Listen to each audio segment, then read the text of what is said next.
তোমার আর তোমার আল্লাহর মাঝে কোনো গোপন আমল আছে নাকি যেটা আল্লাহ ছাড়া কেউ জানে না? জীবনে আমাদের প্রত্যেকের এমন কিছু গোপন আমল, ইবাদত আর দান সদকা করা দরকার যেটা দুনিয়ার কেউ জানে না। জানে আমার রব আর জানি আমি। এরকম দান থাকার দরকার আছে না নাই?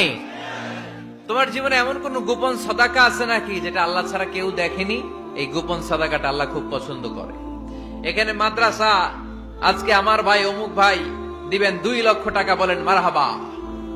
এটা উনি আল্লাহর জন্য দিতে পারে, মারহাবার জন্য দিতে পারে, ঠিক কিনা? কিন্তু রাতের আধারে রাস্তার পাশ দিয়ে হেঁটে যাচ্ছেন, মসজিদের দান বাক্সটা লেখা, উপরে সাইনবোর্ডে লেখা মুক্ত হস্তে আল্লাহর ঘরের জন্য দান করুন। কেউ নাই, কাক পক্ষী নাই।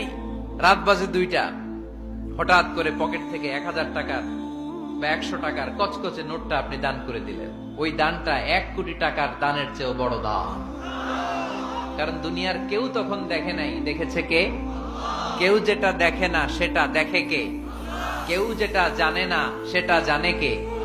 সবার চোখ ফাঁকি দেয়া গেলেও আমার আল্লাহর চোখ ফাঁকি দেয়া যায়? এজন্য দান করতে হবে একজনের খুশির জন্য। তিনি কে?